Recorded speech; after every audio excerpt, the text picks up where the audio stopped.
Yo, today we're very excited. We got Mogul Mo on the podcast. He's an entrepreneur. He does real estate, car rentals, promotional. You're a club owner. Yeah, tell us a little bit more about like how you got started doing all those things. Bet. So yeah, Mogul Mo, 25-year-old entrepreneur, um, real estate investor, real estate developer. So yeah, the way I got started in real estate was really by house hacking, and I swear by house hacking for anybody that's getting started in real estate. I tell everybody to do that. Hold on.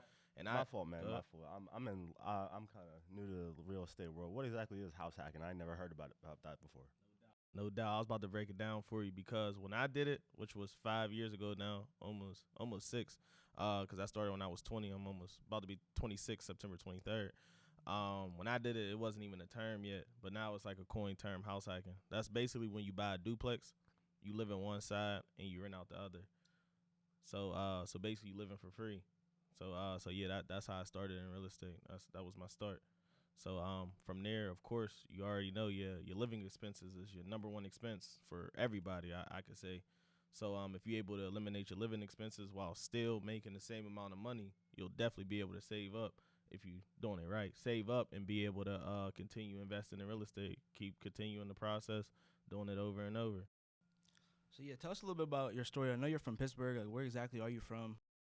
So I'm from Manchester, but I also grew up like Wilson, that area, like that area up there, right off of Perrysville. So I grew up there as well. So basically just north side. So I'm from the north side. Yeah, story. I went to four different high schools, got kicked out of three of them. Never graduated. I got my GED. Like a little bit after I was supposed to graduate, I got my GED probably like October of that same year.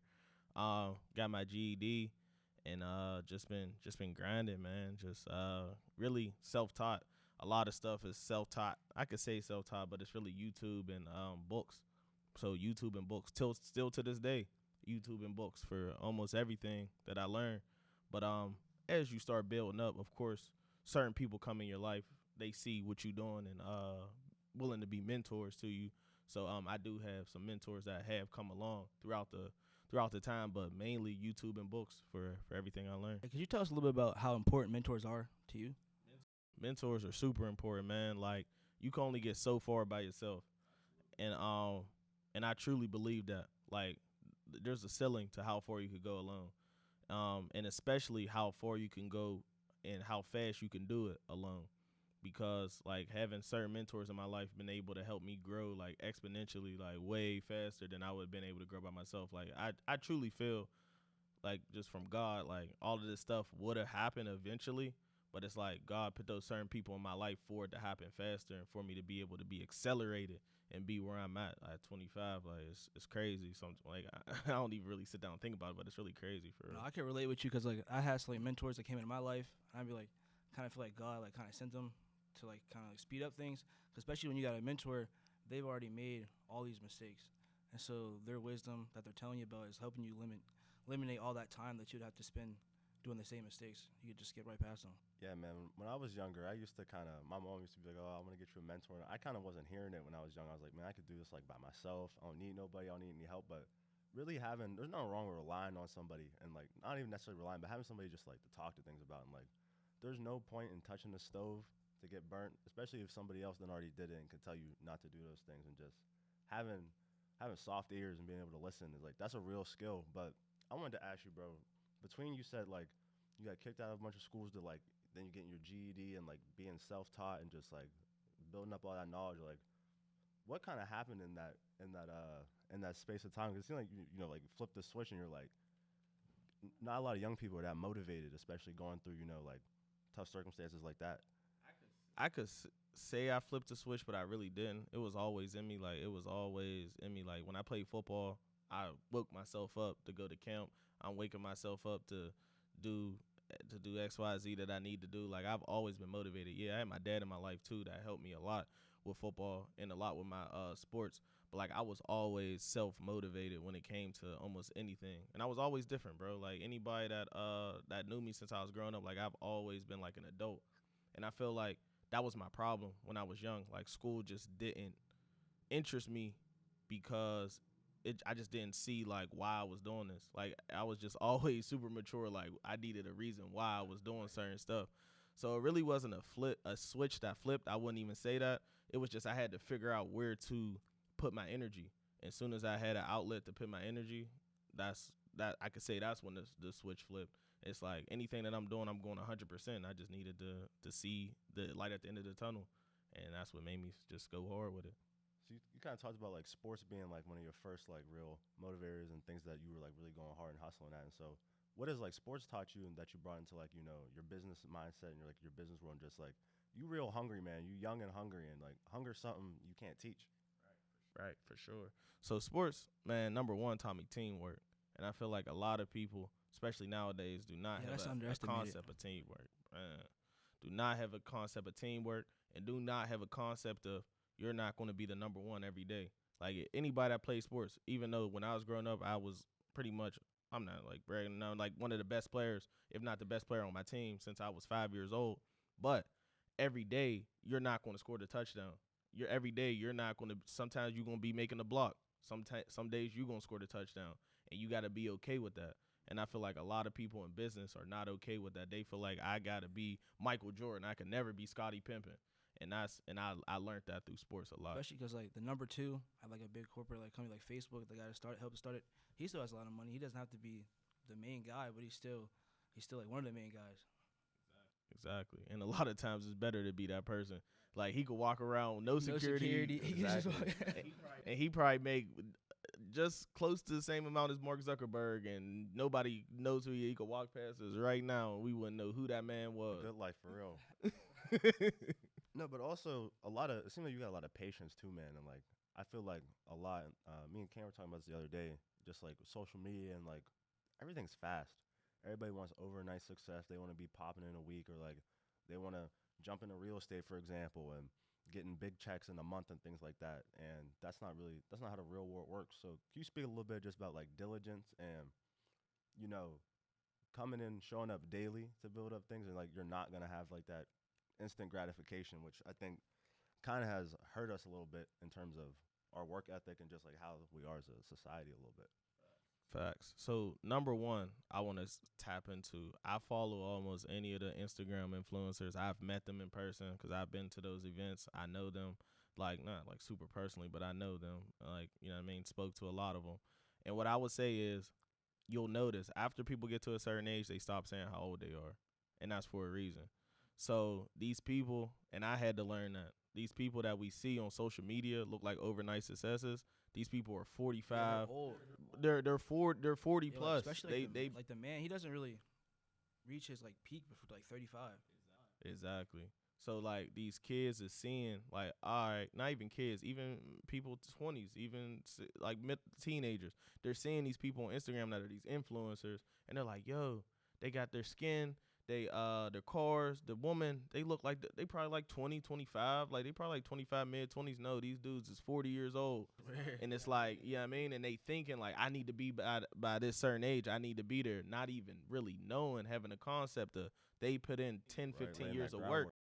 Not on Instagram. Like they put in there 10, 15. And then exactly. when they're successful, they turn the cameras on, and then everyone's like, oh. Overnight success. Exactly. So and that's the biggest thing with social media. It's a highlight reel. Absolutely. You don't see everything else. You don't see the 10, 15 years of grind. Even if they were on Instagram or Facebook before that, that page is deleted. This Right, is they're not the even- new yeah. page. They got the new They YouTube was channel. they was Josh Jacobs. Now what's the name? Whatever, 500. Yeah. You know what I mean? Now they got a whole persona. You know, so it's like you can't let that fool you, man. You can't let that fool you. You got to run your own race. Of course, it's good to look at certain people for motivation. It's good to look at people for motivation. So I won't say just don't look at it, but at the end of the day, you got to run Right, your you can't race. get caught up in all of it all the time. And if you're like spending all your time thinking about what other people are doing, you're not working on yourself at all. I remember they said, I think it was Michael Phelps way back in the day. He said, "Losers focus on winners. Winners focus on winning." I agree. And what I would say to the youth and even the people my age is just read more books. Cause like, yeah, Instagram, whatever, social media, taking courses, that's cool. But man, the power's in the books. Because in books, people get detailed about their life. You get real detailed about what happened on people's journey. And I'm big on reading like documentaries on people that I look up to, because I love to see their story and what they went through. And it's like, yo, they went through all this. Are you ready, willing to go through this to get to where you want to go? Because you're going to go through something to get to somewhere. What's some of your favorite documentaries? Favorite documentary, like books, I would say Jay Morrison, but disclaimer, I know he's like, you know what I mean, on some super scammy stuff right now, but Jay Morrison, I can't even like stunt. That's been like, that was the number one person that got me started in real estate, was Jay Morrison. Of course, Rich Dad Poor Dad, Robert That's like one of the Kiyosaki. first books I read. Heck yeah. The thing, like documentary, like I even look at like The Richest Man in Babylon as like a documentary. That was a good book too. Yeah, because it's like, it's not a documentary of a specific life, but it's like a documentary of like how to live like life in a certain way. Exactly. That's whole lot of stuff. I read in audiobooks every day. So Man, I'm glad you talked about the importance of like reading books and not just courses, because even like they used to say, especially for people like us, they say if you want to hide something from a black man, put it in a book, that's real crazy. So really, you should get that hunger to really find all that knowledge that's in the books. And like you were saying, my fault. Like you were saying though, that you're going to actually get like the groundwork. You're not just going to see, everybody wants to see, like you said, the cars and everything like that. But some people are they're letting you know what the groundwork was and what the work took. You just got to be out there to go look for it and go find it and do your own due diligence. Everything's not just going to walk to you. Exactly. Because on social media, they're marketing to the surface base. They're surface based people that's going to spend the $40-$50 right now. You're not going to learn the backstory until you're willing to spend them thousands of dollars on courses and their books and all that deeper knowledge to understand like what really went into this. And most people, they read a book and then they just write a course about the book they just read, and they actually didn't do any of the work before. So when you said you started real estate you said what, 25 earlier than that? No, So I'm you're 25 now. now. So I started real estate when I was 20. When did you feel like you started seeing success from real estate? Whatever you Success. define as success. Right. I still haven't seen like, I'm gonna say like, yeah, it's cool, but the success that I define success, I haven't seen it yet, because with real estate, everything is a 5 to 10 year cycle. Yeah. And it's a model. It's a 5 to 10 year cycle. There's a cycle every 5 to 10 years. And whenever I got into real estate, it was like probably like in like the 7 year cycle of it, and then 2021 was the top. So I got in at like a weird time. So 2021 was like a top, and then there's gonna be another cycle. We're gonna go down, and it's gonna go back up. So like if you see any big real estate investors, they always gonna tell you they hold for at least 5 to 10 years.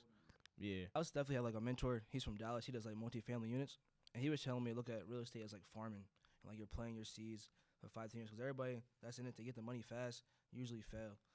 They're gonna be gone. It takes time. It does. It takes time, and it's about it, like, I know generational wealth is like a big like thing now, but like that's real. The family's been around for hundreds of years. That's why they got generational wealth. Exactly. And it's about teaching. So like it's bigger than just buying a house and just be like, yo son, this is your house when I die. It's about teaching and seeing generational knowledge, not just generational wealth. They talk about at dinner. They talk about money, real estate, Understanding like assets, financial management, things like stuff, conversations that unfortunately sometimes we don't get to have all the time. like a lot of people don't like talking about finances, but usually that's all they talk about is finances. That's all I talk about, bro. That's all I talk about. Damn near all the conversations I have is consumed. It's consumed around that. Because I know you did. Didn't you do a mentoring with finance? Yeah. Can you tell us a little bit about that? So mentoring is cool. Only thing I would say is a lot of times I'm like, of course I'm gonna take some of the blame. I've had great mentees that have gone on and bought houses, sold them, got rental units successful. Then I have mentees that didn't do that. And I would say what that is, a lot of times, and I've taken mentorships, a lot of times in mentorships, it's to help you get to the next level. It's not for somebody to hold Like, I'm your not going hand. to do this for you. Exactly. Most Yeah, people think, exactly. oh, yeah, he's going to do this for me. I'm going to pay him this money. And he's just going to make the deal happen for me. Right. Through A to Z. A through Right, Z. everything. I don't even got to show up. I don't got to do nothing. And that's what some people have in their mind is what a mentor is. And that's not what it is. But I love my mentorship. Like I literally have lifelong connections with people through my mentorships that are like brothers. It's also about adding value. Like somebody, if you get a mentor, like they're not just there's probably thousands of people that they could go mentor and things like that, but they see value in you, and so it's kind of like an exchange of value. Sometimes I think we might always think about value as like something monetary, but it's not always like that. Like you said, relationship building, having someone you could be able to talk to, people who have been through experiences that you haven't been through, and things like that. So what do you think makes like how have you found your best mentors? The way I've found my best mentors is by adding value. So one of my best mentors is one of my best friends now, Carl. So that's how I owned the club Ember on the south side. And literally like the value was through me doing stuff he didn't want to do. That's the best way to have a mentor. Like I'm not like a unpaid mentorship, like just a true genuine mentor. Like putting the work That's in, not like yeah, exactly. Like you doing work, you're doing your thing. They see it, you see each other, and you're able to see what they're missing and come in and be willing to do that, even if that's not something that you particularly want to do, but you see that that's what they need and that's what you're willing to do. That especially if they see it's something that you don't want to do, but you're still willing to do it, that speaks volumes. Especially like they can see that you want it inside of you. Like usually, no one's gonna do something for you if they don't see that you're doing something for yourself. Not at all. And I tell people that all the time when they're like, man, I want to do real estate. I need a mentor first. No, you need to go learn first. You need to get started. And then once you're started, other people that are like-minded will be attracted to you. And I tell people that all the time, like that law of attraction is like number one on like the number one law is the law of attraction. You're going to attract whatever you're thinking about and whatever you're doing every day. That's going to come to you tenfold. So I believe that like wholeheartedly, because like when I started wanting to do the club stuff, literally all types of different people came to me. Like when I'm saying when you go serious with something, not when you are playing and just telling your girl at night like this is what I want to do. Nothing happens the next day. You ain't write it down. You ain't do nothing. You ain't do nothing to take a step closer. Bro was just smoking badge of shame. You know how that goes. You know how that goes. Like, babe, I would love to open the club. Yeah. Never hear about it again. So I ain't talking about that. I'm talking about when you waking up, you on LoopNet, you reading how do liquor laws work. You really putting in the work. Exactly. When you really doing that, that's going to attract you, and the right people are going to come into your life, and I wholeheartedly believe that. Can you tell us a little bit about like how it was like running your club Ember and like your future opportunities with clubs? Yeah, for sure. So Ember was crazy, man. I know everybody was talking about it. I see it on Instagram every Sunday. They be where y'all at? We're at Ember. Yeah, nah, that was a crazy experience, man. Good and bad thing about me is I could bring everybody together, but bad thing is everybody don't get along. But everybody might get along with me, but everybody don't get along with each other. So that's a good and bad thing. But that was a great experience, man. Like beyond the money, beyond anything, that experience is like I can't even put it in words for real, bro. It's hard. That experience was great. I feel like that experience prepared me for anything that could come in this club industry. So yeah, that was a great experience. I own an after hours now in Penn Hills. That's a great experience. Just started like 3 weeks ago. That's been a great experience. Just starting something from ground zero, trying to build it up. So that's been great. The club stuff, the club life is good. It's cool, but it's like in PA, man. It's like anytime they want, anytime that they feel like they want to label you a nuisance, they can. Absolutely. It's real super So political. do a lot of politicking. You do, and it's like me being a 25-year-old black man is very difficult. I have some people that I am connected to in the political space, but it's still difficult. You know what I mean? So that's something I'm working on personally. Is my political side of me. So that's something I'm still working on to get better at. But yeah, that's the biggest thing with the club stuff you're here. getting a lot. The city is real political. They like you said, labeling some things a nuisance and other things not a nuisance, despite the fact that the face card they look pretty much the same. Like even what the Savoy like kind of got what they did over what the city did with that was a shame in how they kind of phased out the like main like black spot in successful business.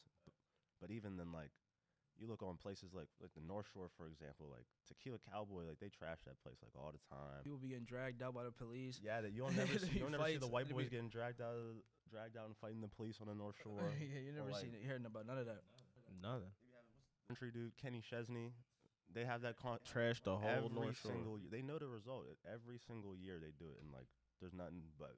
Then we have things like what Beyonce wasn't able to. That got canceled. Who else? Little baby. Maybe, and like it's real apparent what's going on. It's Super apparent, bro. And it's like what I would say is it's like, yeah, we could fight it or just leave, but it's like I'm not gonna lie, I'm stuck in the middle of the two. Every day I go back and forth because it's like, yeah, I could dip, go do what I do somewhere else. But you That's can also be already the change built though. up. Exactly. So Everybody else that's just like goes to another city and does it there. But imagine if you do it, if you actually successfully do it here, especially if you like start talking to people like minded that want to do things. Like, be a legend, bro. in And your own that's what city, I think about. It's so much easier to do it other places too, because you already established yourself. And if you're not it's like I was watching something about sports. Like they got a rule for like college quarterbacks.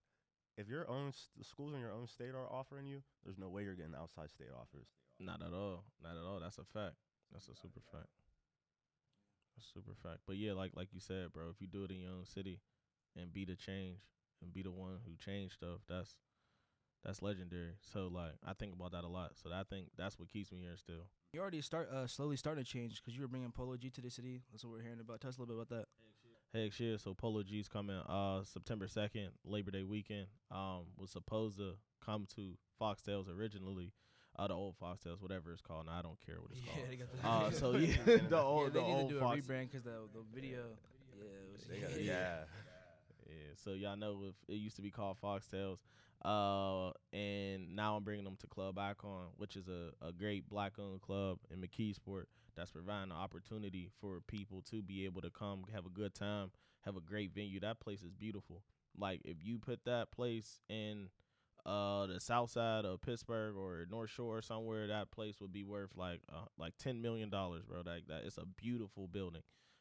They put a lot of great work into that. It's in McKeesport. I know it's a little drive for people, but I feel like at this point in time, we gotta support them. I'm not even just talking about my Polo G. I'm talking about moving forward. We gotta support them because that's us. Where if they don't want us in their places, there's no. Quit fighting for a seat at the table. Go get your own. Go and build your own table. Have your own chairs. Exactly. And if that means we got to drive to McKeesport right now, that's what it is. Like, man, back like people drive the Key Bank. They be out the way. come on, exactly. Back in the day, man, like the stuff that we done been through that our grandparents like, and people be thinking should be so old. It's not. Like this is our grandparents, great grandparents, what they then did for sacrifices because so we could have our own stuff. So it's like if y'all complaining about a 30-minute drive, like we ain't ready for change. We ain't ready to change nothing. If we complaining about a 30-minute drive to go to something that's ours. Yeah, like we're talking about stuff that don't even matter right now. Like it's hard to get to the big picture when we're complaining about driving or like parking or like stuff like that. And they be, yo, nobody's coming to the city, but we're bringing him. You want to complain about a 30-minute drive? Exactly. But you want us to bring it exactly to the city, but the city don't support us. You clearly see it. I'm not like I'm Mogul Mo. I'm 25 years old. I'm not Beyonce. I'm not Lil Baby. They got canceled. They can't come to the city. So what do you think I'm about to do? I'm doing everything I can, but at the end of the day, like if they stopping it, they red flagging everything that's black for real. So we just gotta go where we are appreciated and where we are wanted. Man, what do you think? How do you, especially being like such a strong entrepreneur, how do you move in a city that kind of somewhat feels actively against you? But you like, how do you keep your motivation? Just like don't give up hope. Yeah, because this happened all over America, not just like where we're from. Right. Yeah, it's definitely happening all over America, but it's big in PA. I ain't gonna lie, bro. It's crazy in PA because I've been to other places and other places are more accepting. They incorporate. There's like no. It's like a full on like like Bro, they just ostracize. We don't even have like black funding. Like you go to other cities, there's literally every year there's all right. If we're doing a big development, 20% of this money gotta go to minorities. Like and that's what it is. Like there's not big government contracts or things of that nature here for black people that there is in other states. But the way I combated it, bro, is just going hard and praying. I just stay prayed up. Got to. And I just I just always work on my next move. You know what I mean? Like, soon as the Foxtail stuff happened, the owner reached out. I'll tell you exactly how it happened. The owner of Foxtails reached out, like, panicking when the Polo G stuff came out, whatever. He panicking. Oh, you got to call him right now and get your money back. You would have thought he put his money up. Right? This is name, just your money? He said, you need to call Polo G and get your money back. I said, oh, what's going on? He said, you ain't see the article? Like, yeah, I seen it. I talked to his manager. Everything's fine. What are you talking about? Yeah. Exactly. He's like, no, we're canceling the show. Well, I'm literally in a group message with like 3 of the other owners. We're in there. I'm sending them the article. I'm like, can you please read this before you're panicking? Read the article where it says it's not about Polo G. It's his brother. I don't care. The show's canceled. Literally, dude leaves the group message. Yo, that's crazy. Bro, that's not even professional. But no, what kind of professionalism is that? And it's like, if you were to do something like that, bro, you don't get to do something like that, let alone a second chance or something like that. Come on. And they say we're not professional. I'm in here trying to talk it out like a human being. Even if the answer is no, can we talk? Right. Can we be professional? I would have been willing to do business or not do what I'm doing and going to continue doing to like completely like done with the South Side. Moving forward, I would have been willing to communicate. Now that's over with. Because like you said, the lack of professionalism. And I try to stay professional. Exactly. No reason at all. So yeah, I just stay prayed up, man, and just always working on my next move and always networking. Like I'm always networking. Like the call to Icon was one call away. Literally got the owner number in my phone. It was just a phone call. I called him. It was 8:30 p.m. So like I hopped on the call with Foxtails at like 7. They said like it's done. I said, send me my money back, and hung up. Like they wasn't professional. I'm not professional. Give me my money back for the venue. They send me my money back.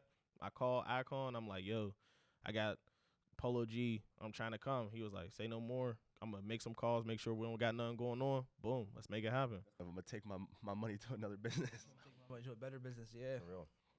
Now, despite dealing with like stuff like that, what excites you about the city? What opportunity do you see? I know you said you'd be on the fence about like going, leaving, so there gotta be something that's kind of like retaining you. So wide open, bro. It's so wide open, and not and whenever that time comes, whenever we do get that spark, whenever it is, because like there's everything's in cycles in the world, in the whole world. Whenever we get that spark, whenever it's like, all right, even that Philly spark, like Philly would start going crazy with the black entrepreneurs, with the black. It's going pretty good, yeah. Yeah, Philly's going crazy right now, bro. There's so many people popping in Philly, like, and they're empowering them. Yeah, exactly. And Philly supports it, like, yeah, exactly. Like we can do, like, I truly feel like we can do a lot. Like first comes the economics, but then you got to get onto the political side, and I feel like Philly has hit that cycle to where the political side is supporting them as well, putting money behind them, helping them with grants, helping them with funding to be able to empower themselves and grow to the next level. And I feel like whenever that happens in PA, I want to be the one at the forefront of that, like with everybody else that put in the work. So I want to be with everybody else that put in the work, that was putting in the work whenever there wasn't any help, when there wasn't any funding, when there wasn't any backing. And now when we get that, it's just like exponential growth. So that's what I see in PA, and that's why I plan on staying in Pittsburgh. Like, as much as I can, I do plan on being other places, because it's just like I want to raise my son somewhere else, honestly. But I see that's what keeps me motivated in Pittsburgh. No, truth. And yeah, congrats, man. Yeah, you had a son recently, man. Can you talk about just like fatherhood and just like what that's taught you? What's that taught you about yourself and just?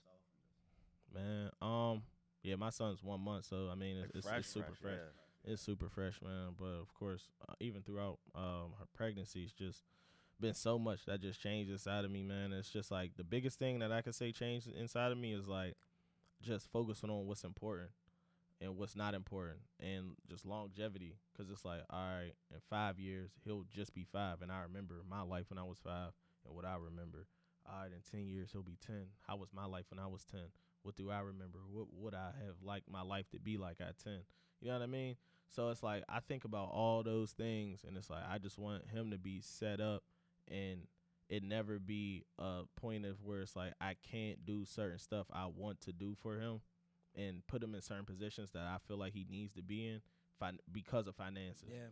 Like, and I never want to be in that position. So I just work hard for that and just focus on the family that I created. more than anything, like, yeah, our family that we come from is important, but the family that we create is most important. So yeah, I focus on that so much, especially him being named after me, a mogul. So I'm super focused on just his future, for sure. Like that's my number one focus in everything I do. Like yeah, my future, but it's really his future. Yeah, especially because earlier we were talking about generational wealth, and you're talking about passing down the lessons, and you could literally pass that down to your son and your family and your future family tree. Exactly, and it's about passing down the habits because he's going to see what I do. Like a lot of people be like, "Do as I say, don't do as I do." You can't, man. That's bull. That's bull crap. That is the worst saying ever. People are going to do what they see that you're doing. Like if you're like, you need to work hard, but then you come home and you see your dad laying on the couch every day. Yeah. Like, bro, like, How you you, know yeah, what I mean? you're not You even want me to practicing work what you hard? preach. You're not even practicing what you preach. How could you expect me to? Come on, man. Literally, you need to go be great, go to school, do X, Y, Z. But I'm not studying. You don't see me reading Don't books. see me You don't see advancing myself. Yeah. exactly. So it's like, man, a lot of times certain stuff don't even got to be said. If you waking up every day and you seeing your dad do this, do that, because when you look at stories like famous people in the NFL, all that, like they was like, yeah, I went and worked with my dad over the summer. Facts, We was yeah. laying bricks and you know what I mean, like just all 'Cause types of they stuff, teach all those, types like, of stories. They teach you those foundations, like hard work, discipline, and that's just instilled in them. And then their life is just naturally easier because they have discipline and all that, the lessons. Yeah, absolutely. Like, the importance of having like involved parents and like like, and it's a partnership and like you kind of talk about how like having a good partner, man, and just like I feel like especially us young cats, man, it's kind of hard to like we don't know what to even look for in a good woman. Dudes just be looking what they not thinking with this head. Thinking with a different Thinking with head, a different bro. head, and like the importance of like really having a good woman in your corner. Man, super important, man. I appreciate my child's mother so much, man. Like it can make your life the best life or make you the worst life. Like it could be either one, man. It's a lot about you too. Yeah. It's a lot about how you treat them. It's a lot about how you nurture them. But there's some people. There's nothing you can do, bro. They're just horrible people. But those people, you should just stay away from those kind of Yeah. people. But there's some people like it could go left or right. You know what I mean? And it's like it's just about how you nurture the situation. Communication is number one, and that's what I've learned in my relationship, and that's what's like been like the biggest thing is like working on communication. Because I feel like being young and especially growing up in the digital age, our communication compared to maybe our grandparents and our parents is lacking when it comes to being able to talk stuff out. Like nowadays, we just be like, whatever, I don't care, leave. Like, you know what I mean? That's just like how certain stuff is just being young. But nah, communication is number one. And like you said, having a good partner, man, that's it's gonna make just life way easier, man. Just way easier for you. You ain't out here chasing around females. You ain't out here just wilding out, creating five, 6 kids that you know what I mean, just all over the place. You know what I mean? That could ruin your life no matter what path you on. Distract you too from your goals and everything. Facts, super distraction, and you start doing stuff out of desperation, and instead of out of working in your purpose. So I would say that 100%, and just having somebody that you come home to every day and able to talk to and feel comfortable with is like super important. That's like an in-home therapist that you just feel comfortable with, like you know what I mean. No matter what stuff that you just won't tell your friends, won't tell anybody, you could tell them what you going through, how you feel, stuff like that. And I feel like that's like the biggest thing for me with my Especially mental health too. A lot of people don't talk about that. facts. Mental health is super important, and just mental health as far as just being able to, all right, I come home, get a clean slate for the next day. You ain't carrying stuff from yesterday into the next day. It's a clean slate. You talked about it, you got it off your chest, you're able to move on. For sure. Communication, like you said, like therapy and being able to just like talk things out, because people always talk about that like your home life and your work life and leaving it at the door. That's not real, bro. Life is life regardless. If something happened at the crib, when you walk through the door of your office building, you can't just flip a switch and be like, that's not in my head anymore, man. Like, Not at all. Even if it's not in your, if you try to put it on your head, it's in your subconscious. People don't read, Yeah, so they don't it's understand your subconscious. They don't know about all subconscious. that. Exactly, bro. Like even if you're not directly thinking, subconscious is the most. Even like when you're a kid, like when people are telling you stuff, like people don't even know, like your parent could tell you something, or maybe some random person told you that Sunday, and it's like stuck in your subconscious mind. That's it's like, ingrained. You're doing stuff you don't even know why you're doing yeah, anything why like you're that. doing that, you're insecure, yeah. Literally, you don't know why every time you get a business idea, you think about the worst thing that could happen immediately. like, why does my brain work like that? Like, Yeah. like then there's really people like that. Like you tell them something, they just tell you everything that's going to go facts. wrong. I don't like telling people like that. I'd be, I'm about to do this. They be, bro, this could happen. This could happen. I'd be, well, I didn't even do only way nothing they yet. see is if we like, do I it. didn't even- Yeah. Can I at least fail? But that's all subconscious, like, cause that's just how their mind works. They don't tell their mind to do that. That's just ingrained in them. So like, yeah. So your subconscious is super important. I'm sure you've had people throughout your time, whether it was like family members, friends, people maybe who were like really supporting you, or maybe even haters were like, you know, trying to slow you down, or like, you know, or having you think twice or so. Can you talk about just being like kind of confident in yourself and like being steadfast in like what you want to do and things like that? Because I'm sure with a lot of outside voices, even if them voices might be older than you, might cause a little hesitance. But I mean, shit, you doing you, so like. Bro, I come from a working family, bro. Everybody on my mom's side of my family went to college. My dad's side of my family is a little mix, streets, college, little mix. My mom's side of my family, though, growing up, just being transparent, bro, I always thought like this. Like, I didn't know it was going to be real estate, but I would be sitting there at 16 telling you, like, yo, I'm going to go on year long. Like, I could tell you an example. Talking to my aunt and my granddad.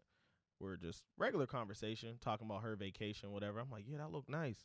I can't wait. I'm gonna go on a year long. I'm gonna go on like year long vacations. Like I'm gonna go to Africa for like a year, and like being told like working people don't do that. Yeah, you have to work. Yeah, literally told like enjoy. I go for a weekend. That's what you're going to do, and enjoy your weekend, and then go back to work. Like literally told this. Like this is a real situation that happened. And I'm 16, like, yo, like, and literally arguing. Like, we got into, like, a little argument because I'm like, nah, that's not going to be me. And I've always been like that. I've never been like, you're right. I guess that's true. No, I'm like, no. And they was like, so how are you going to do it? Literally asked me, how are you going to do it? I said, I don't know, but that's going to be my life. I'm going to take year-long vacations. I'm going to be able to go live in another country if I want to. Like, that's just going to be what my life's going to be. I could relate to you with that, too, especially when I was, like, 15, 16. Like, when I started reading books and things like that, I was telling people, I want to start these businesses. I want to do this. I want to do that. They're like, yo, how you gonna do that? I'm like, bro, I'm going to figure it out. I'm going to read about it. I'm going to meet somebody. Something's going to happen. But like, bro, no, you just might as well get a job. I'm like, bro, no, I don't want to work a job. I'm trying to do, like, my thing. Have that freedom. Man, I won't even lie. When I first met Kanan, we were like 15, and he was talking about the entrepreneurship stuff. I didn't really. That was probably like the first time I ever heard about entrepreneurship. I didn't know nothing about it. And like even I won't even lie. Like our first couple of conversations, I'm like, yeah, like that's cool, bro. He's telling me this stuff. I'm like, oh yeah, like definitely, that's cool. And like year after year, like talking about the same stuff. Like it wasn't a fleeting moment. It was like ingrained, and that kind of I guess honestly motivated us. Like me at least, I was like, no, this dude would be a fire business for him because I'm like. He's been talking about this shit for like 5-6 years and like hasn't changed. So you know, no matter what happens, he's gonna stay the course, and that's important. You know, he ain't filtering nothing. He's staying the course no matter what. That's the biggest thing to having a business partner, somebody that's willing to stay the course. Do you have any business partners as well? Yeah. I have business partners. I have silent partners. I have involved partners. And the biggest thing, like I said, that stay involved. That's important to look for whenever you are getting in business with people, because I've had bad business partners. And I would just talk. I want to, because the good is the good, but you learn from the bad. So I would say that the biggest thing that I learned from business dealings that have gone bad is people that are not that don't share the same vision as you, and don't share the same longevity as you. So if you're going into business with somebody and they're looking to be able to exit in a year, and you like, nah, bro, this is my life. Like this is everything. Like the podcast. Say y'all doing a podcast, and y'all business partners, and y'all get a deal that say we could sell all of our ownership to the podcast and everything, and we get $500,000 tomorrow, or we could stay down and grind this out and maybe get fucking $20 million in 5 years. Yeah, I mean, from the beginning, you gotta know who you in business with. You gotta see that $20 million value in yourself before them $20 million phone calls are coming. Exactly, but a lot of people in business don't see that. They're gonna go, no, just cash me out right now. I want that quick fame, quick success. Exactly, and that's been my biggest problem. Not how you get generational. Any business partners that I've had was they were always on some quick flip. They always wanted to flip. I'm not a flip kind of guy. I'm a equity. You know what I mean? I'm not trying to hold. I'm trying to build exactly. Yeah, because people don't understand, like, life is short, but life is long. Like, you know what I mean? If we do right, we live right, we pray, we do what we supposed to do, Uh, you should. We 25. I'm 25 now. I live till I'm 70. Even if I live till I'm 70, that's 55. That's 45 years. That's double the life I already lived. You know what I mean? So life is long for real. So it's like you gotta build and look towards the end of your life before, you know what I mean, and beyond your life, beyond like trying to flip. I'm just trying to flip every 3 get months. this quick money, yeah, my bro. Nah, man, you gonna be flipping the rest of your life, flipping, and you gonna be 60 like still trying to wholesale, flip. Yeah. You know what I mean? So. That kind of speaks a little bit to like our journey. Like when we were reselling shoes, like I mean that's just flipping. And we were like, man, like we want something that we actually call ours, man. Like something that we put my name on, I could be proud of, and like, cause flipping, I mean, it's cool, but it's when you flip during a fad. You know what that means? You're gonna have to change what you're flipping at some point. Unless you're really good at being on the trends and like you're really diligent about it. If you're really gonna take this flip, really passionate about it. You can flip. Passionate about it, yeah. If you're really like on the trends and diligent about it, but if you're not, then you're gonna be chasing your whole life. And I don't want to be chasing my whole life. I want to be and we only get a certain amount of window in our life where you're going to want to be doing all that, bro. Like when you get 40, 50, you're stability. You're right. You're not trying to be out there hustling. So you gotta, even if you is flipping, like you gotta flip up to be able to build equity. Flipping, yeah. No, there's not, but there gotta be a vision to it. You can't just be flipping to flip. You gotta be like, all right, even if with real estate, all right, I flipped this house, I made 40,000. Let me go buy a rental unit now with that 40,000, so I'm getting $1,000 every month for the rest of my life. Not okay, get this 40,000. Let me go flip again. Let me just keep flipping, flip, and then I'm just like, then one flip goes bad. Now it's like I'm back to square one because you never built nothing that has equity.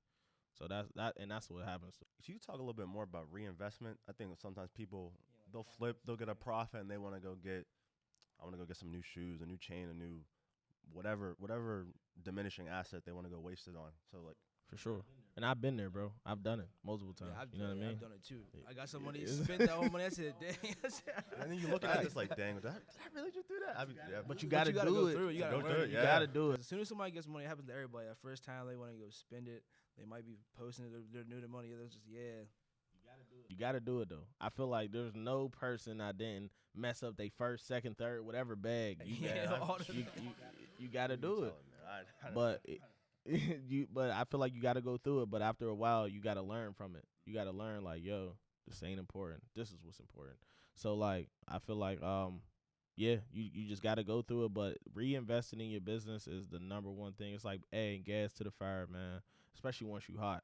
Once you hot in whatever industry, whatever you doing, you found the niche, you found the spark. You see like, yo, this works. You gotta go full in on it. You can't take off the table all money in, no money out. Like Nip said, you gotta go all in. And like I like that you use that fire analogy because kind of like circling back to mentors. A mentor not looking to build, to gather the wood, put it down, light the match, or start the fire. They're gonna bring their fuel to something that's already cooking. So you already got a little blaze, a little something going on. Now you got somebody. You're already reinvesting your own wood in there. And you got other people putting, I got some wood, I got some charcoal, help burn things, get things going. And that's another part of doing your research and doing your homework on how business works, like venture capital. Venture capital, you don't just go to them. Exactly. You don't just go to them and be like, hey, I have an idea.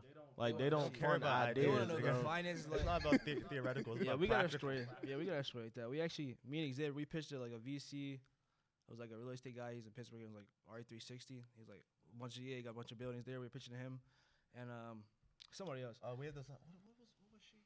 I forget her name. But she actually had a seller program for like African Americans. If you're making like had $500,000, money readily available, they give you private equity money like to you. We can talk about that too. We gotta talk about that. Yeah, that's hard. But we came in there. We're like, yeah, we know our stuff. We had our business plan, our slide deck. We get to we're like, oh yeah, we love the idea. You're passionate about it. We had the finances. Yeah. Our balance sheet wasn't balancing. Oh, sorry, we were young. It's a learning experience. So they're like tearing us up in an interview. Like they're like, what we're like learning about. But we learned from that. Got to take our finances more seriously. Talk about like importance of like knowing your finance, especially like getting into business. Because a lot of people they can just start a business, and they do. Yeah, tell us about that. Super important, man. So I learned that over time. Having spreadsheets, having your balance sheets, having your bank accounts in order, having separate bank accounts for every business, not commingling funds. Like, bro, that's like everything. Yeah, man, all that is super important because any business that you are growing, you're growing it to sell it at the end of the day. That's just how business works. and you can only sell a scalable business, and you got to be able to show how it scales and how it continues to scale, and the projections and everything that you have for the business, and you can only show that through documentation. So without documentation, you can't show nothing. Because they're like, your business plan, but how are you gonna scale it? Like, what's your scale? But what if your inventory isn't turning over in time? Like, what's your inventory to turnover ratio? Like all those things like that. Exactly. What's your Yeah, profit margin? They wanna, What's your they profit wanna know margin? everything. I buy it for this, I sell it for this. No, what's your profit margin? Yeah, they want to know all What's like, your your- retained earnings. What's your equity? What's your partner zone? They want to know everything. Exactly. Does anybody own another piece of this business? No, but we had talked earlier about like, yes, you don't want to have people who just continue like, you know, ragging and trashing on you, but also like in business, like those are very important conversations to have. Like, Yeah. I would say like, But it's constructive Constructive, it though. gotta be That's constructive. different. These are You can't be people tearing you down. that know what they're talking about. Yeah. You will have somebody like on Facebook, don't on know Instagram nothing. comments talking about- Never did real. That's like, all right, if you did real estate, even if you failed, I don't care. I'm not even saying somebody got to be successful. Even if you failed in real estate and you did it for 10, 20 years and you failed, your experience is important. I don't want to hear nothing from nobody who never did it. If you never did something, do not come and telling me what you heard, what your man did, what your Who told you to do it? what your uncle seen said online. happened to him. Bro, I don't care about none of that. If you didn't do it, I don't care about your criticism. Like, cause you don't you even have no know. experience, you have nothing viable to tell me. Nothing you're about to say matters. I'm looking in. Literally, nothing you're about to say matters, because you're just going to tell me theoretical stuff that you think can go wrong, you think can go right. You're not about to tell me, yo, I had this tenant, this happened. You're about to tell me, I heard about my friend that had this tenant, right. and this happened to him. Like, there's so many people that do that, and it's like, bro, if it's not you, like, respectfully. I always say, like, man, I don't really care what you're thinking. I care about what you're doing. Facts. That's very true. That's a fact. That's a fact. Like, yeah, especially like we're talking about mentorship and like how like you got like one inside you. Like when I was finding like a mentor, I was like, I just looked up like when I wanted to learn about real estate, I just looked up like real estate investors and on Google, and I just messaged them all, and then I just kept messaging the dude from R360, and eventually, bro, answered me, and so I've been like working with him and trying to get some properties, just for him seeing me just message him every day and he's not responding. Oh yeah. Also, like the mentors and stuff that you want. Those people are busy. They don't have time to be out here scouring and looking for they people. don't got time. Like you They're gotta busy. reach out. You gotta like put yourself out there. They're not just. It's not the business of handouts. And man, if the best thing you could do sometimes is reaching out through somebody else that they're close with. Yeah, like So a that third I party would say introduction. that's like a gym for real. Reach out to somebody that they're close with. You reach out to somebody they're close with, learn something about them. Yeah, as soon as you learn something about them, boom, that gives you a little insight to be like, all right, maybe I could do this, maybe I could do that, and help them out. Just see what they need. Even if you on their Instagram page and like, man, I've seen so many people come up, especially my Atlanta people.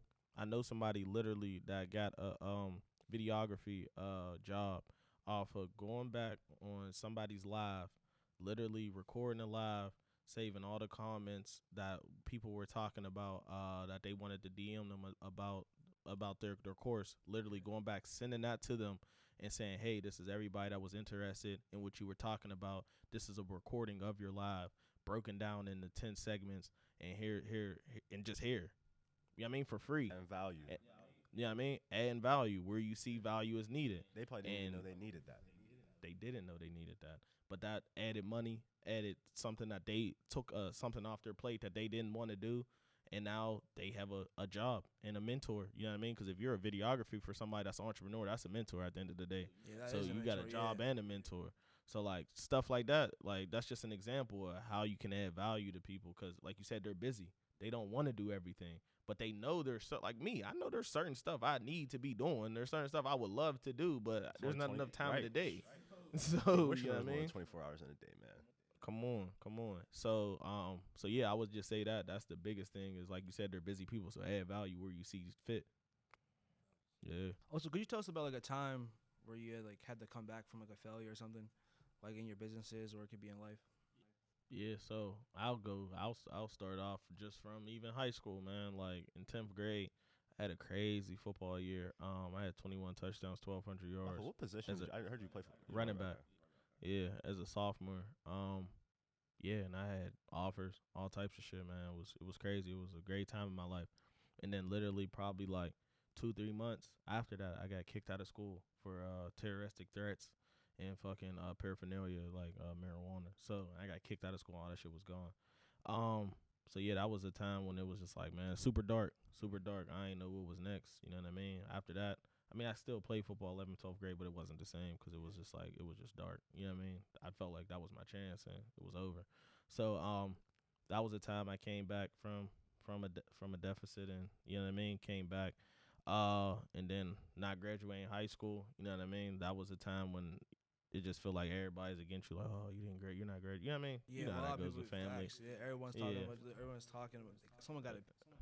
Exactly. We had a cookout. Oh, so what are you doing now? Yeah, Yeah, you you know. know, especially like after high Feel school, good now though. when everyone graduates, everyone's like, "Oh, what are you doing now?" And you got to answer that question like 50 times a day. Literally. So that was a super weird time that I had to really figure it out. You know what I mean? And then in business, losing my club and also a bad flip. So losing the club Ember, I had to figure out what was next after that because it was just out of our control. There was really nothing we could do. City was just like we was on the news every weekend. It was just like crazy. So there was nothing we could do about that. And then just a bad flip. I had a bad flip in North Hills. The market just turned on me. So like whenever I bought it, numbers made sense, everything made sense. Literally was projected to be worth, this was 2021 going into 2022. So like 2021 market super hot. Was projected to make it was projected to sell for 220, ended up selling for 170. So like just market just super flipped on me. Like of course contractors took way too long. So the flip took 6 7 months to finish when it was supposed to take 2 or 3. So like you know what I mean. So within that time, market flip went from a buyer's market. I mean, went from a seller's market to a buyer's market, and it just completely turned. And yeah, with bad flip, lost like 40 50,000 on that. So yeah, just yeah, some bad stuff that happened. But I'm Still here. rolling, yeah. I mean, I think with failure, I think you fail when you quit. Fails when you quit. If you fall down and you get up, you didn't fail. You just it's a lesson exactly. And you got another day. You know what I mean? Like if you look up, like I know people have indifferent opinions about Donald Trump, but Donald Trump, like man, he filed bankruptcy what 2 3 times. You know what I mean? So like even the person I was just speaking on, Jay Morrison. I mean, of course, there's all types of stuff going on with now, but even before when he was originally successful, he filed bankruptcy and then was successful. Like if you look at these people's stories, man, it's the proof's in the pudding. Like 50 Cent did the same thing. Like, in every book you read, they fail, successful, fail again, and then they get. It's never just straight up. It's no, there's never no straight if you do that, incline you're to lucky. success. And then I don't even know if that's like possible. Yeah. I don't think it's possible unless you like literally had like somebody next to you throughout the time. If you have somebody next to you throughout the time, like yeah, I mean that can happen. But if you're doing it like bootstrap on your own, that's not ever going to happen. You're going to go like this super fast, and then you're going to learn that it's about going up and down and not going like this again. You know what I mean? So that's like the biggest thing you learn is like going super fast isn't always the best because when you go super fast up, you can go super fast down. So it's just about being steady. You know what I mean? Taking small losses, taking small wins. You know what I mean? And building. Yeah, and like one of our main topics that we're talking about team today was like mindset, especially like the mindset in the city and like as African American as or as like any young adult. Like, how do you think we can help change that mindset for like the success and So what I would say is biggest way to change that mindset and biggest way I change my mindset is making 5 year. I make 1 year goals. I make 5 year goals, and then I make 10 year goals. And then I work on what habits behind those goals do I need to be able to achieve those. Because goals is cool, but so it's that's a every gym the right there. power's That's in a your gym. You habit. just said What that. but not a how. Yeah. Exactly, power's in the habit, bro. So everything is about your habits. Your habits create your life. If you think about anything, good or bad, that it's all about your habits. What you wake up and do in the morning. What do you do when you get in your car? Like what you put on what you put in the music. Like or you listen to audiobook or you coming home and reading. Everything's about habits. What you eat. That's all habits. So what I would say is just creating like your long term life, and that keeps you focused when you have a long term life. A lot of people especially just because of how it's in the media and just our reality that a lot of people die young. But I mean, if you're not living a certain way, you shouldn't die young. But like that's just the thing that people think, YOLO, you gonna die young. You don't exactly. So if we change that mindset from I'ma die at this age and think about, yo, I'm gonna be a granddad one day. What do I want my life to be like when I'm a granddad? You know what I mean? What kind of grandfather do I want to be? And I feel like if we start thinking not for all the little stuff be petty, because it's like, yo, whenever I'm here, I know how my life want to be, and that's really all it's about. Because one day you will be there. So like all of that other stuff would just be talking points and lessons that you could just talk about, but you still got to where you wanted to go. So it's just all about the journey, for real. So that's what I say, facts. And that's what I say is the biggest thing about changing your mindset is just having the longer you could think in the future, the better your mindset's going to be. Because you're always thinking for the long game. You're not going to burn bridges, do little petty stuff. For now, you'll always be thinking about how I want to be remembered and how I want to be whenever I'm 60, 70 years old. And that's what I think. Not always looking for that fast, because you know you got a long life. I feel like, and especially in our community, I feel like we grow up so fast, and like feel like we have to do things and like go through life so quickly, and it's like, Yeah. that's how you miss oversight, and you don't move calculated, and you might have a bad investment where you didn't even do your due diligence properly, and things could have been avoided. But I love that, man. Like looking at life as long, because life really is long. Really is. It is, man. Like if you sit down and talk to older people, talk to your grandparents, talk to older people, man, they start talking about stuff when they was 21, 22. It's like, yo, I forgot you were that 21, was 22 I at one forgot point. you were Facts. 21, 22. like that was 50 years ago, man. Like you got, you know what I mean? Like that was 50 years ago when this happened. Like, and they literally lived a year every year from this. So like, that's a long life. What's 5 habits you should say young men need to get in? Like, let's say we're talking like ages like 14 and like 18. They need to instill in their lives. Learn something new every day. Be cautious of who you speak to. Like, get your circle tight, get your circle right. Like, be around the right people, and have a reason to be around those people, even if they just make you happy. It's not about just like financial. Even if that person just, you call them and they gonna make you happy, it don't matter.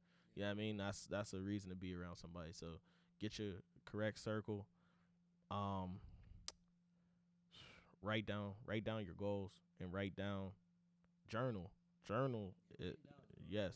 So I would say journaling. Like even if you look back, like I'm a real big on history, like the scribes and everything, like even in the pyramids and everything, like all that stuff's documented. Like they wrote down everything that was going on like at that time in history, even if it was destroyed or whatever. But that's always been something that's important to us from the beginning of time. So I would say writing down your goals and writing down how your day went and just journaling. Starting to learn something new every day. I could tie that into reading. What's another habit? What's something I do? Eat healthy, man. I would say as a young man, eat healthy. Like forget what people's talking about. Like it's cool to have cheat days, but build healthy eating habits. It's super important because even being young, you don't want to have high blood pressure, diabetes. Like health is like people say that's such a cliche term now. Health is wealth, but it's true. A lot of people don't even know where the food's coming from. Exactly. Like it ain't even about we all gonna die. It's not about dying or living. It's about quality of life. You could be living and be messed up. Like you can't even stay awake. You can't focus. None of that. And it's not about you having ADHD and all that. Like yeah, that's real. But a lot of that's in what you eat. Like of course you got ADHD. You ate a bowl of sugar in the morning. Yeah, you know what I mean? Drink Like, no water. They drink no water. They had a vegetable. Since I don't know when. He said it quick. That's Facts. what No, that's cereal cereal, is. bro. It's a bowl of Carbs sugar. and sugar. That's it. That's literally it. Facts, and they tell you And got ADHD. with cow milk. You know what I mean? So it's like that, and be cautious of who you are in relationships with as far as partners. So I would say that's Those some like great my habits. 5 things. Yeah. And before, like we talked about that again, we could like do a little questioning. We were talking about cybersecurity earlier. What are like some skills you think young people should have? Like it could be trades, cybersecurity, a certain degree. Like what do you think? Certifications. Moving into the future, man.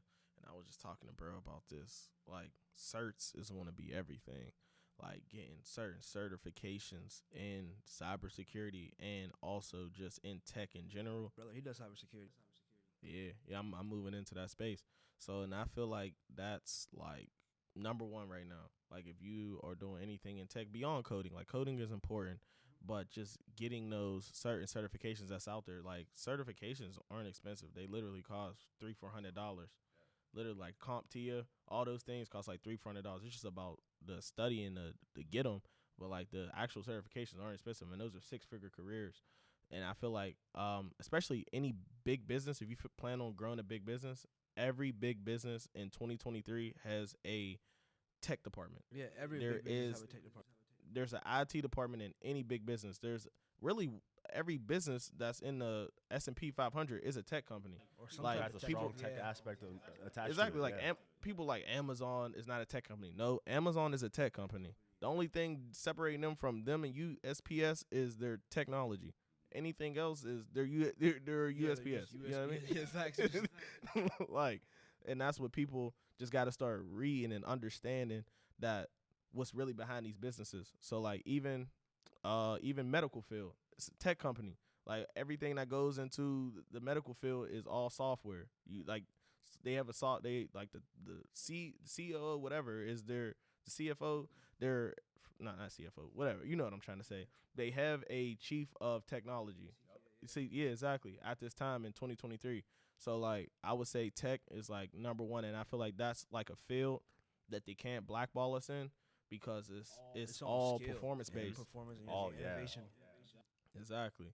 So I feel like that's something that's super important that us as black people need to get into, even if you don't tech like tech. I'm never claimed to be the And they biggest even have like tech guru. sales. Like, you don't have to just be able to code. Like, tech sales is Yeah. a great job too. Yeah.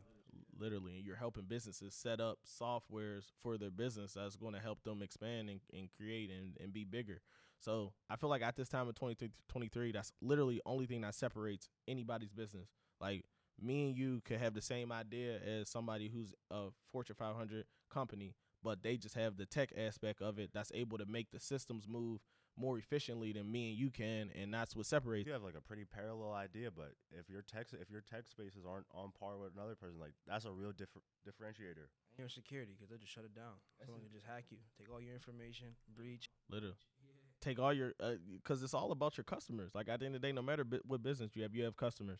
And if your customers don't feel safe with their information, giving you their information, then you don't have a successful business. The trust has So, to like, be there. Exactly. Like, say, for example, we just talked about Amazon. If on Amazon you felt like, yo, I don't trust them with my credit card number, I'm not putting my credit card in here, Amazon doesn't have a business. You know what I mean? If I feel like somebody could hack Amazon and take all my credit card information, nobody would shop with Amazon. So, like, at the end of the day, that's like, say, for example, right now there was a data breach at Amazon. Everybody in the world would be panicking. Be panicking. All my passwords. Dang, they got my All my addresses. passwords. Call people. Everything. Accounts, yeah. Literally. So it's like that security aspect in the tech space is everything. So yeah, that's how I feel. That's like a big thing. I would say I'm steering every young person that I talk to into that, man, because it's like, yeah, working with your hands is important, because I do real estate, I do houses. That's super important. But that's a hard space. Can't do that forever. You can't, and I've been down that road. It's a hard space. It's a hard space to be in. It's a good start, but yeah, it's definitely a hard start. We've done it just like for like 24, 48 hours. I could not imagine doing this Especially 5 when we days a doing, week like, for the, like 15 We years. clearing out the houses and everything Yeah, all like day. tenant the turnover, like cat pee on the rugs and all that, bro.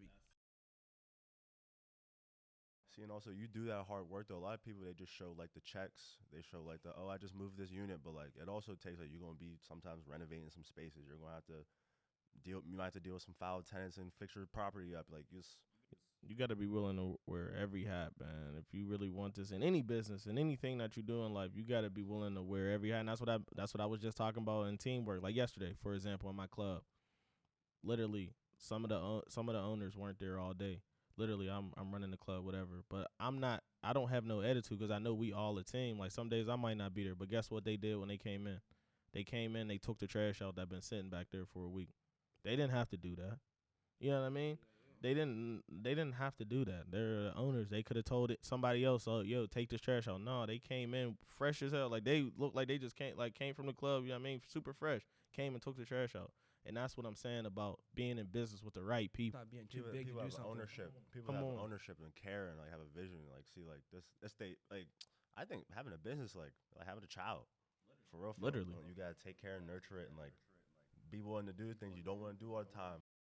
Nobody's bigger than anybody. No big eyes, no little U's, no none of that. So yeah. Like, and we're all on the same ship. We all got the same direction, same goal. Like we don't even really care. Of course, everybody has their role. You know, it's important to flesh out who's doing what and things like that. You don't want to have efficiency in your business, but we all got the same common direction, the same common goal. Exactly. Facts. So yeah, this is like kind of like off topic, but what's your like top food spots in Pittsburgh? Man, my number one food spot. So I got like a 1A, 1B right now, cause I've been like eating kind of vegan. Like I've been eating vegan, but then I'll eat some fish. You know what I mean? But like I've been like back and forth. But Moods on Carson, that shit is, man. They got like the vegan oyster mushrooms. They got they had the eggplant fish sandwich. Like man, they got You said it's Moods. yeah Moods, man. Yeah. You gotta slide there. So that's my number one. And then number 1B is Salim's. Salim's, man. Yeah, Salim's. Salim's. That place is Yeah. fruit. Salim's is slopping always. Salim's, and then I found like I'll just give a nice restaurant to take a lady to. My number one new nice restaurant, like yeah, all the roof Chris and all that's cool, but this is a real nice restaurant with the ambiance is nice. Pusades. It's right on Butler Street in Lawrenceville. It's super good. It's like Thai cuisine, but it's like American Thai. It's not like super out Too there still out Thai. there You know Thai, what I mean? yeah. Yeah, like you sometimes can you go still. to the Thai, you be whoa. I wish I saw a picture of this before I ordered it. Real rap. It's not like Yeah. that. It ain't super out there. It's good. Like anybody that got any type of palate can go there, have a nice time, and it's a really good. It's like an upper scale kind of restaurant, but it's still it's good. It's a good vibe. I feel like a lot of stuff that they have out of town that they bring in here, like it's a good vibe. And what else you think like some other young people in the city that are like doing their thing? So of course, the twins, number one, Elijah and Elisha, them is my dogs. The twins, they doing their thing. My man Save on the real estate tip, doing the construction, he's doing his thing. My man, DSB Digital, what man, he's the man. He's the man with the videos. He doing the video for the Polo G, gonna do the recap. That's like my dog. That's like my man. Tyran, that's my man. Yeah, basically. That's really my man Bradley Jacobs, man. He opening doors for the city. Like when it come to like he got meetings with Grant Cardone and stuff. Like he opening big doors when it come to that. Like when it come to development and stuff. And that's just somebody I'm glad I could call my friend and able to pick up the phone and call with those kind of connections. He's supposed to be doing a big development. I don't even think he announced it yet, so I ain't gonna say it on camera. But a super huge development that everybody knows about what it used to be, and he's about to turn it into something even super more amazing. So yeah, them is like top people, and then of course my mentor, my dog Carl, but he's like the background man. Y'all probably been to all types of his establishments and never know, so I ain't gonna say it on camera, but he's the man that played the background, but he's the man for sure. So you still keep up with football and like and sports and stuff like that? Hell Who won in the yeah, Super Bowl bro. this year? The Ravens, Lamar Jackson, MVP. You heard it here. Man, I might have to go to the sports books. You heard it here first. Lamar Jackson MVP. Yeah, they're 12-1 too. You bet 100, you win 1,200. I already know what it is. So this, Nah, yeah. because Y'all Steelers I'm a fans? Steelers fan, but I pay I'm attention not to that sports. big. So I'm not that know big of a who's, Steelers like, fan. I watch Okay. Steelers. Yeah, I'm a Steelers fan, but I also like pay attention to ball. So like I know like their defense is healthy this year. They done got Zay Flowers over there, Odell, like they actually, and Mark Andrews is still First time my boy actually some got weapons some to throw weapons. to. They just had bro throwing the Facts. ball to the mailman for a minute. Literally, bro. Whoever they could pick up off the Man, street. their running backs, they got the best kicker. They've had the best kicker in football for like God knows how long. For sure. We're going to be tough, man. We just picked up Clowney, so we got that Jadeveon veteran Clowney now? leadership. What makes you a Raven fan though? Lamar Jackson. Bro, I've been following Lamar Jackson since high school, bro. In any sport, I'm a player person. I'm not like a super team dude. I like players. Like I'm a LeBron James fan. Like I like players. So like Lamar Jackson is like my man. Like bro, he's just so relatable. Like he's just so regular. bro, MVP, like with his throw out, like come Hey, on, very bro. down to earth. Ain't never no BS with like in the news or anything about him either. Like, bro Never. really just like No handle his manager. business You don't, and like you don't need a manager or nothing. Yeah. Straight mom, just him. connected Yeah. to like his roots too. Because you know Come some on, people he still be posting Kodak Black and all yeah, that. Like, you don't At care, all, bro. Like, that's his man, bro. Like, he's from Florida. He's gonna rock with his boy. Yeah, so yeah. They're nice. I think, man, the AFC North is like, I think it might AFC be the North hardest is gonna be division of tough. football, honestly, man. Facts. I think it is by far. People underrating the Browns. You know what I mean? And I think the Steelers are gonna be pretty Yeah, tough. like, I ain't gonna lie. I think the Steelers gonna Kenny, be tough. Kenny Loki looking nice for the Steelers. I'm not gonna lie. Kenny's I wasn't a big super fan. He looks decent for. We're gonna have to see. But like, I mean, we gotta play Deshaun Watson and Lamar Jackson twice. Like, Deshaun Watson is. You just he's forgot not no about who. schmuck either. What about Joe well, he Burrow? hurt for- yeah, Joe Burrow. He's hurt, yeah. Whenever he come Yeah. back in, but like, all like. Sorry, Steelers fans, but Kenny is the worst quarterback in the AFC North. I hate that. Yeah. If that wasn't common knowledge, I hope It it's is common common now. now. Drafted high too. I'm not gonna lie. I was really hot when we didn't take Malik Willis. I was low key hot about that. But I knew Pittsburgh wasn't about to. Remember we had Vic. And Yeah, I remember you had Vic Cordell Stewart back in the day. I heard the Animal Rescue League pulled an event from Heinz Field just because they signed Mike Vick as a backup. Yeah, bro.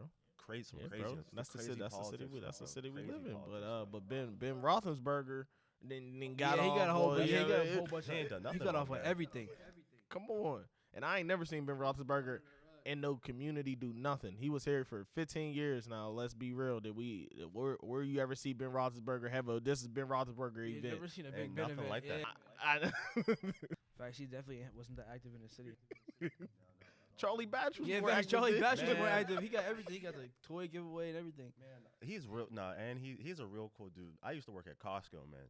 And Charlie Batch would come. He would come in the back with his foundation, like all the donated food, and like he wouldn't send like his assistant in the van to go pick up the food to donate. It'd be like him and his wife coming to like Official. pick up the stuff, and because he had an event, he's donating food. So that's a real good man to see, man. He care about folks. Heck yeah. He gives back Heck and yeah. shows love back. He got his new facility in Homestead. Charlie Batch is the man. Absolutely. So the Ravens winning a Super Bowl. Okay, all right. I'm about to go put some money down after this. Yeah, it's on camera now. So, you know what I mean? I can't even bluff. I said I was doing it too. I can't even bluff on you. But when you was a kid, man, what did you want to? I know you said you'd always seen, but like, let's take it back when you're like a jit, like when you're. Yeah. What did you want to be when you grew up? When you was like a little kid? Football. I wanted to be an NFL player. NFL or baseball. I was so good at baseball, and I was better at baseball than I was at football. I feel like we just give up on it as black men. Facts. Everyone just give so up. too Well, quick. It's like Little League was like really popular, especially in Pittsburgh. Everybody was playing Little League and Pony, and then kind of just died off after that. Baseball It expensive. does. Well, and it's It all is. Showcases and stuff like especially that. the summer teams. Nah, when you try and go that level, it's super expensive. But like, yeah, as a youngin', I wanted to be like a baseball player. Or Cause it's football hard. player. Like at least our generation, we don't really have no like.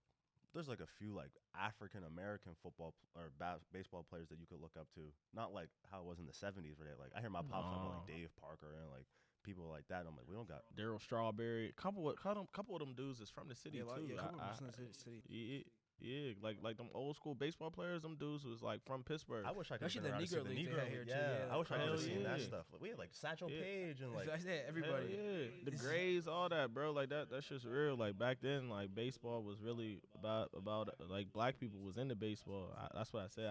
It's very unfortunate that we go towards football and basketball always when like if we take our athleticism to baseball, I feel like so we many can different dominate. areas, like yeah. It's Heck mostly yeah. just like Hispanics and baseball. And Yeah. And then you got the Dominicans who are black, but they don't want to say Yeah, they're black. but they don't want to say they're black. Me no negro, papi. Me no negro. no bull crap.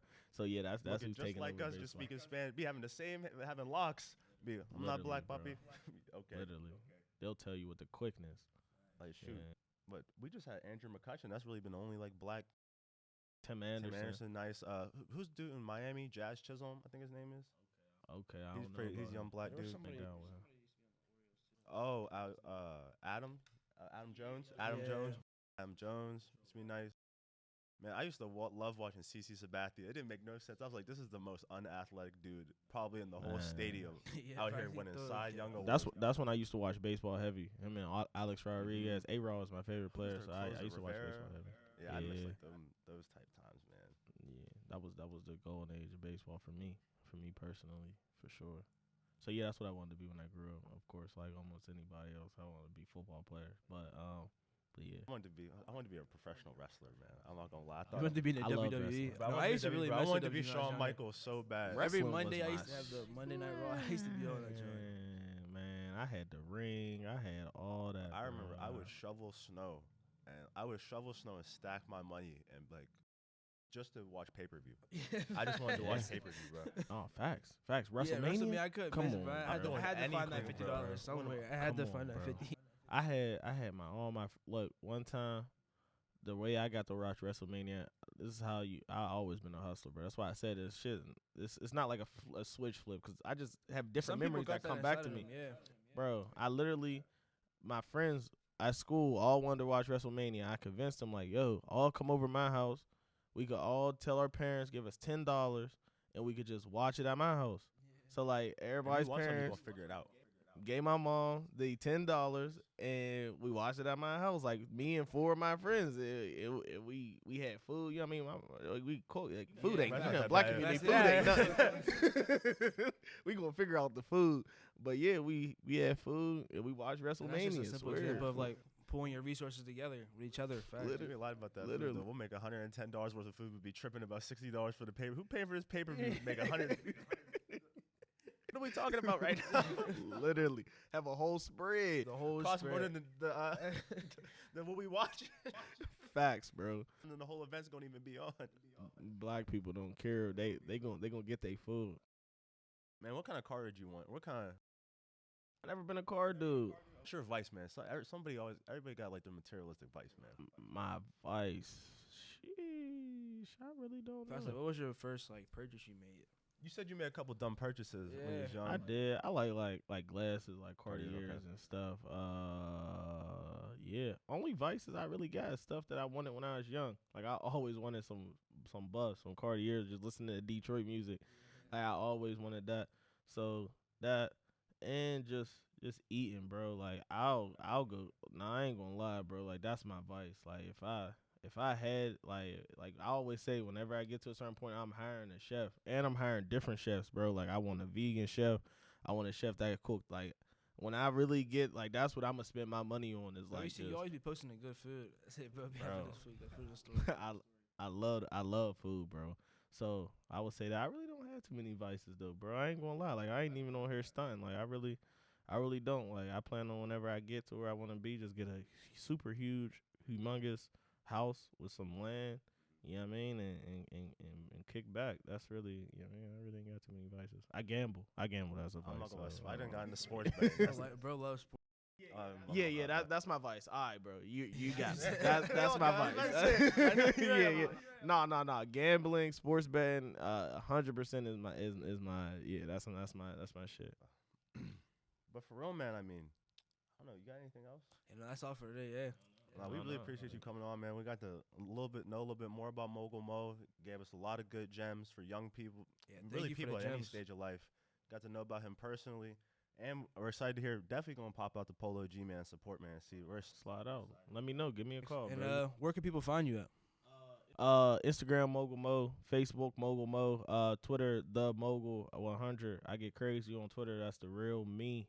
This is my second Twitter. First Twitter got deleted. But yeah, so yeah, I get. Yeah, Twitter is like where I really show my opinions on all things.